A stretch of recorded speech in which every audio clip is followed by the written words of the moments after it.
So I guess we can, just really get into what you've all been going through the last year, essentially. So on March 29th, 2024, we had U.S. Forest Service Special Agent Travis Lunders and Patrol Captain Summers. It was Good Friday. They came to our house unannounced, asked to sit down with us. We invited them into our home. We sat down at our kitchen table, and they said that a hunter turned in a no trespassing sign on a section of fence not on the boundary line. And we said, yep, it was on a road on a gate, and the boundary line's halfway down the Cheyenne River breaks. And we explained to him, when you get to the boundary, you can't stop, and if it's rained, you can't get out. And he said, well, we'd like you to remove that.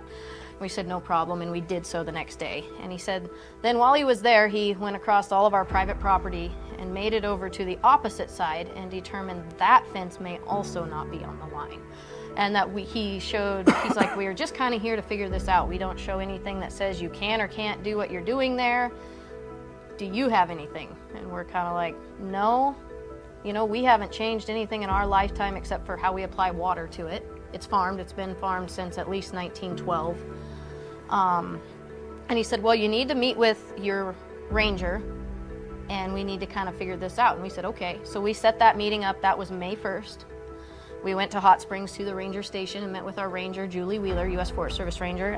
Special Agent Lunders was there, and had an hour-long meeting to kind of discuss, this is an issue, how do we resolve it? We proposed, nobody knew for sure how many acres. At that point they said they were guessing 25. We have 20 acres of private land on the other side of the same fence. So we proposed potentially trading what we had on their side of the fence for what they had on our side of the fence, and somebody writes somebody a check for the difference. Also suggested utilizing the Small Tracts Act. We had done a little bit of research, just to kind of, and Special use permits. Special use permits. What's the Small Tracts Act? That is the 1983 act that allows the federal government, when they find these small parcels of land that are isolated, which we own 3 sides of this, and there's a river on the 4th, so that would qualify as an isolated piece, that do not meet the merits to become grassland, which ours would not have because it was farmed prior to the U.S. Forest Service creating grasslands, and then they have to be within a certain size or value. And so we suggested that is one of their resolution options. Our place fit that really well because it had never sold. So like, you had never bought us from us, so there was never a survey conducted that would have told us all, oh gosh, this isn't exactly on the line. So it is one of their tools when they find these situations to resolve it, and allows them to sell these little bitty pieces like this to the property owner. I see. In 1983 Small Tracts Act is how you can find that. So we suggested this, and Julie Wheeler, the ranger, said, well, this is all pursuant to a survey. That's going to take several months to a year to get completed. This is all going to be at a cost. Basically, this is a long, drawn-out process, whatever we do. But she said she'd never been there, and she'd like to see it. And she'd been the ranger for 6, 7-ish years at this point. She'd never been there. And we said, well, we'd love to have you down and show it to you. It's pretty cut and dried if you see it. And Travis did get aggressive at times throughout this meeting. He was very much trying to get us to admit to some wrongdoing, and we just hadn't done anything wrong. You're just trying to intimidate you? Yeah, there was no intent on our part to do anything wrong. So we set up that we would meet again, and we had planted it to hay barley.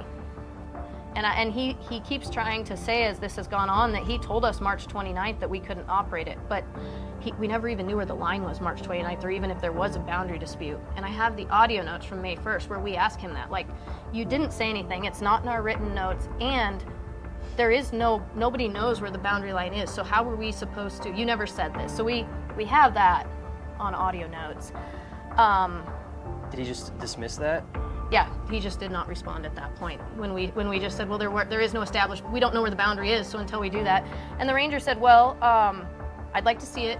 When does that crop need to come out? And Charles said around July 1st. And she said, well, we should have a plan in place by then to allow this all to kind of get resolved, a direction, right?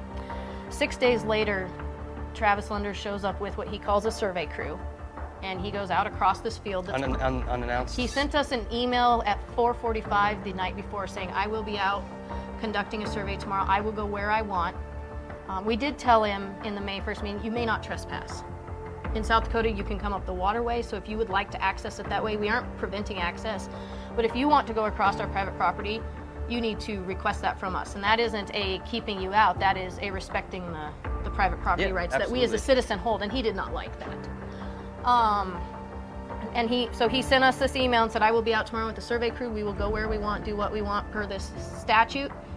And he did, and he drove and staked out across this planted field with a bunch of T-posts and put in markers, said he found markers. It's important to note that the U.S. Forest Service cannot conduct their own surveys. The Bureau of Land Management under the Department of Interior has the survey authority for the Forest Service.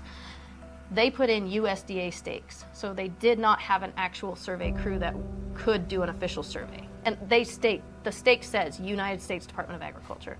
And so we're kind of like, well, what's going on? We were told this was up to a year out. And the response was, I found your line for you. Stay on your side. Stay on your side. So at that point, I did call the sheriff, and I did call our congressional representation.